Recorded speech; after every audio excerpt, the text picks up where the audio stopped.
ఆయన గెలిచినా గెలవకపోయినా అంతే.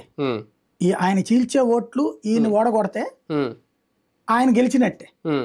అలా కాకుండా ఆయనే గెలిచాడు అనుకోండి, అసలు రాజకీయమే మారిపోయినట్టు. అంటే ఆయనతో వచ్చే చీలిక వైసీపీకి ఈసారి ఏమన్నా ఫస్ట్ టైం ప్లస్ పాయింట్ అవుతుంది. అదే చూడాలి. ఇప్పుడు ఆయన తను గెలవాలని చేస్తున్నాడు. అదే ఆయన గెలిచాడు అనుకోండి, రాష్ట్ర భారతీయ జనతా పార్టీ బగ్గాలు నాకు తెలిసి ఆయన చేతికిస్తారు.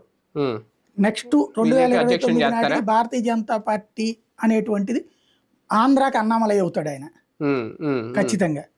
అలా చేయనిస్తారా లేదనేది హిందూపురం ప్రజలు తేల్చాలి. అవును, అంటే అందులోకి ఆయన ఇండిపెండెంట్ గా కదా.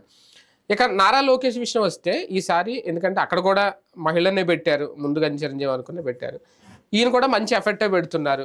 కానీ ఈసారి చూసుకుంటే ఈక్వేషన్స్ ఏమన్నా మారి, అంటే ఎందుకంటే ఆయన ఒకసారి కూడా గెలవలేదు కాబట్టి అక్కడ ఆయన కూడా ఒక లైఫ్ అండ్ డెత్ ఇది అవుతుందా? విజయ అవకాశాలు ఎక్కువ ఉంటాయి అనుకుంటున్నాను. ఎందుకంటే 5 ఏళ్ల నుంచి కష్టపడతా వచ్చాడు ఆయన. అవును, చాలా సీరియస్ గా. నాకు తెలిసి అక్కడ చాలా మంది ఇళ్లలో ఫంక్షన్ కూడా 50,000 రూపాయలు ఖర్చులు పంపించాడు ఆయన ఈ 5 ఏళ్ళు.